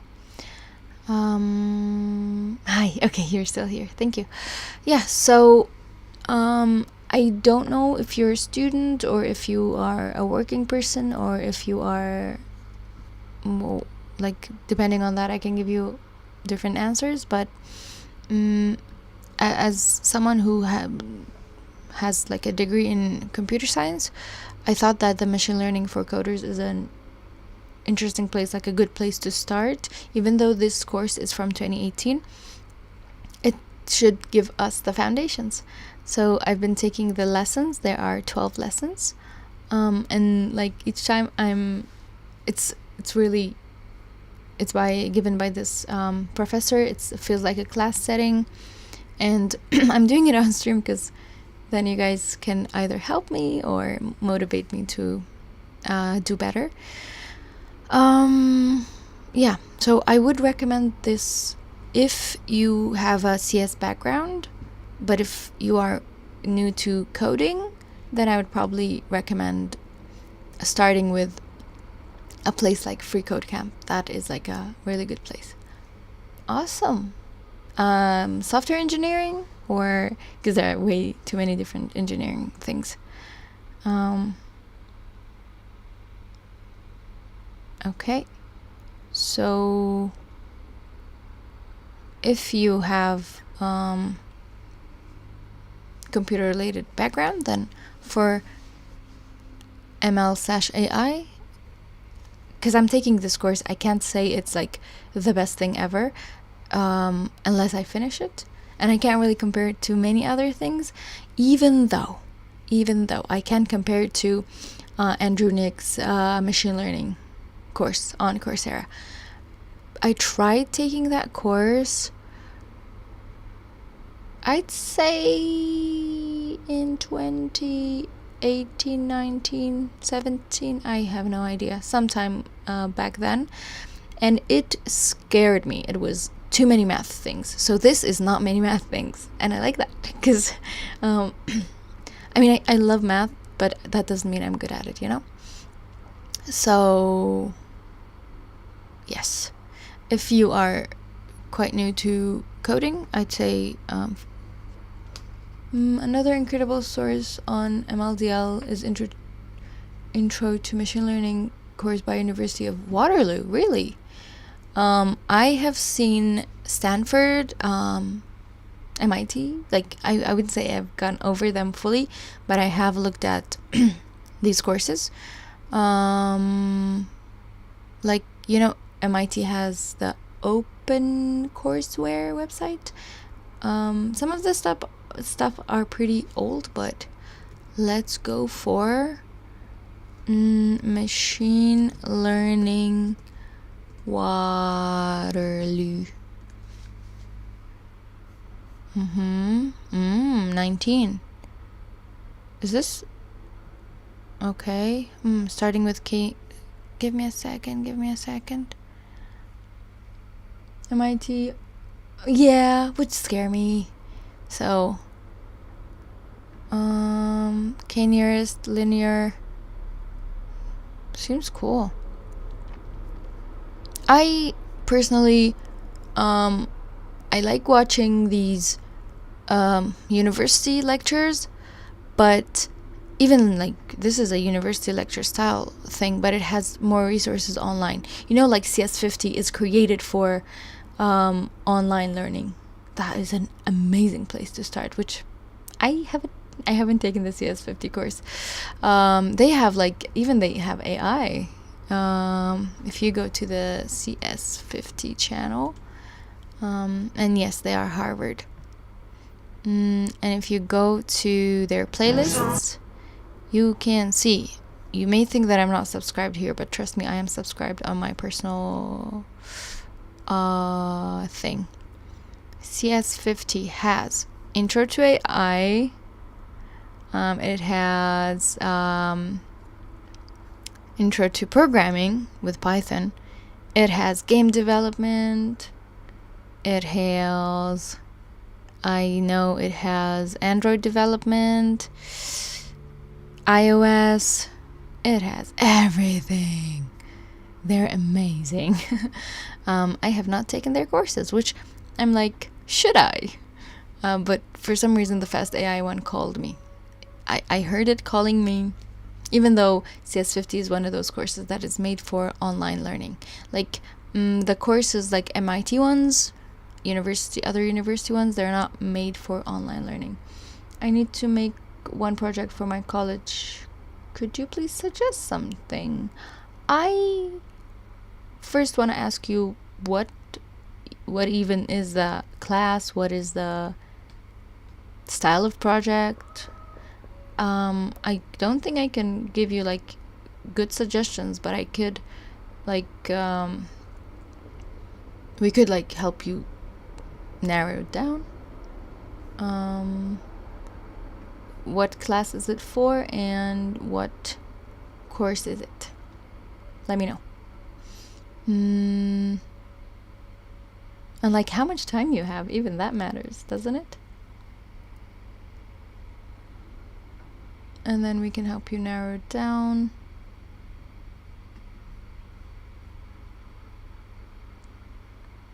Let me know. Is there a lag, or are you busy typing? There are like a lot of things that you can modify. I don't know if your teacher allows that or not. Should depend on the class. And actually, I'm currently working on web development. I love web development. Then if it is I mean, I bet there's a web development related thing here.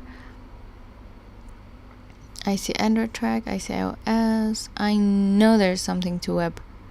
There has to be. If not, I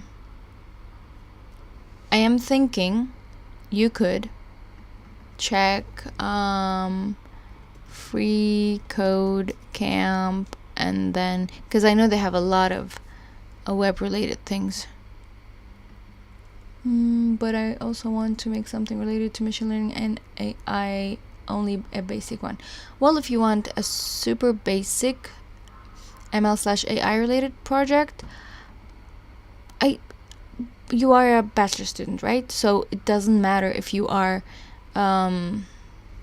like running a project on your, like running an existing thing. I don't think it's you testing the thing and understanding the thing fully, not just running it and saying it works.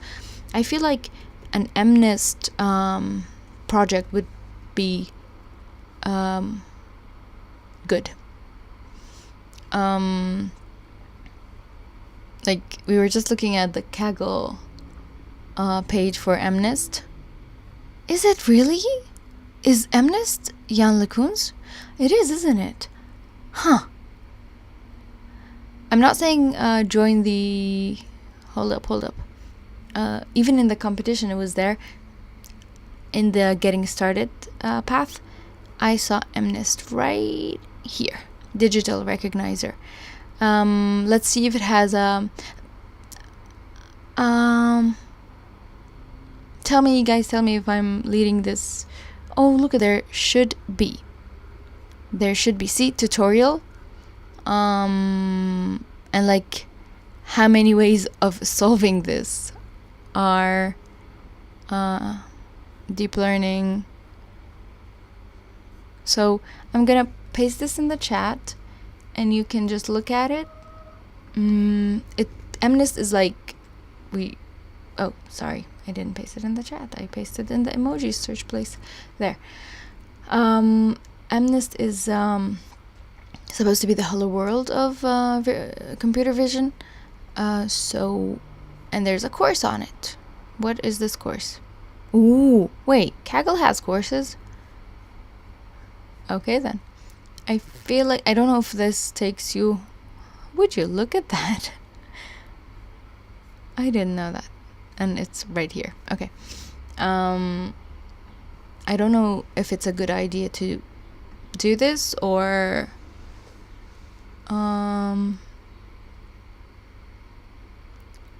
Yep, see? MNIST, Modified National Institute of Standards and Technology. This is what it stands for. Yeah, for computer vision. De facto hello world. Does our people in the chat tell me if you guys recommend anything, because I'm recommending him something that has to do with competition. I don't know if that's a good idea or not.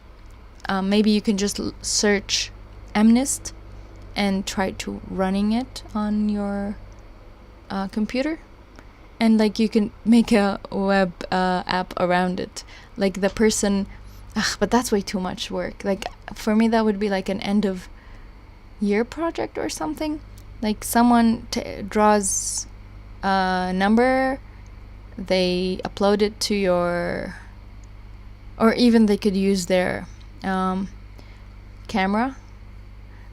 But that's way too much work, isn't it? you've seen the ones where they hold up a paper to the camera and it tells them what number it is. This could be a project, but if it's too much work, I don't know. What do you think?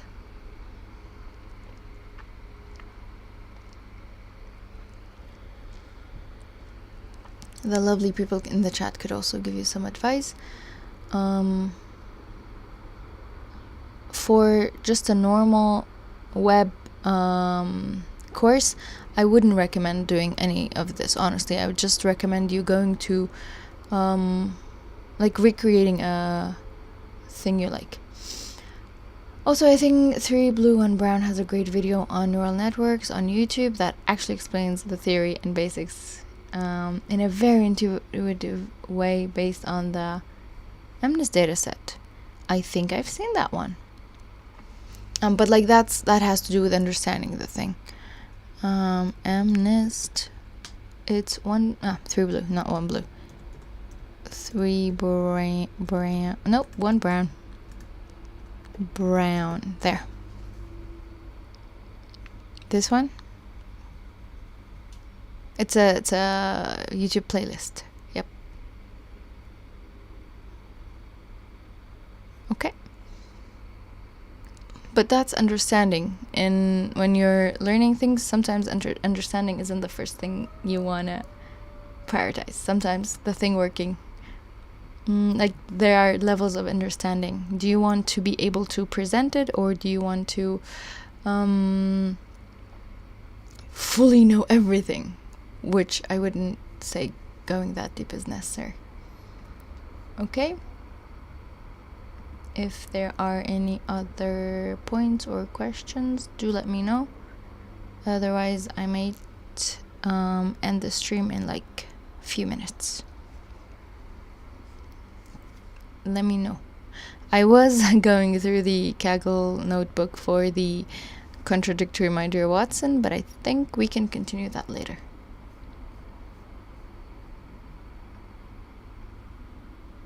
By the way, I was watching this stream from VTube style virtual person, and the guy was drinking water, and it looked really cute, because like you can't see the water bottle, so each time I'm drinking water, I'm like, it must look really weird. What course am I trying to do after this one? I have the decision fatigue on courses, but my current plan is something fast AI related, honestly. I might continue. There are like way too many fast AI courses. If we go to fast.ai, and like the first at the top, you can see practical deep learning for coders, from deep learning foundations to stable diffusion. I think you should try tutoring over the YouTube. You're serious?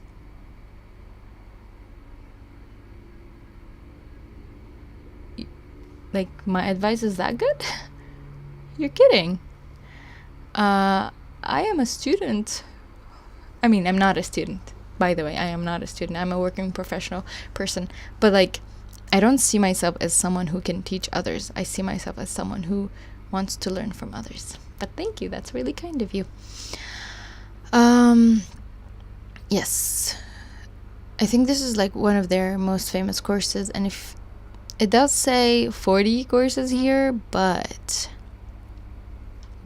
the ones that are like deep learning foundations is another thing. Kind. I don't see myself that way, but thank you. I'd rather people learn with me instead of me trying to teach them. Even though like I do have YouTube videos where I'm explaining things that I've done, that doesn't mean they're the right thing. They're just the way that I understand things. Thank you. You're being really kind. Practical deep learning for coders 2022. A lifelong learner. Yes. Always a student, even if I'm not a card holder student, but I'm always a student. Yes. most likely move machine learning for coders to practical deep learning, and the final version we have is the 2022. I also really like the code first introduction to NLP. That is also something that I'm interested in. Not, am I still live? I should be live. YouTube is telling me no data is being received. Please let me know if you can hear me.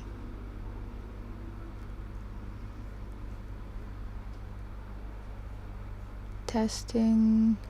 Hello.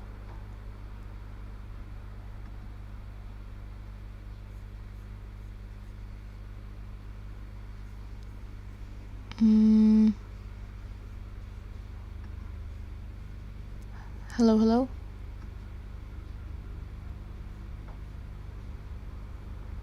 Okay. This is weird, but am I still live? Apparently. Okay. That's weird. Okay. But there's definitely a big lag, okay? Yeah. I was about to say, like, give me like, you can write DL or NLP in the chat, which one is more interesting. I think DL would be more interesting because it's deep learning for everything versus just NLP, which is one part of AI. Okay. Sorry. Yeah, I think I should maybe end this. It's choppy. Sorry. Yeah. It was okay, mostly. On average, we had a good stream. Even though, sorry, and thank you for your patience, honestly. I just don't expect people to stick around and talk to me and just be... I normally expect to just take the course without anyone being here, but the fact that you guys are here makes me really happy and motivates me way too much. Okay, so I will let you guys and I will try to enjoy my weekend as well. I'll set the schedule for tomorrow's stream. I'm hoping that I'll be done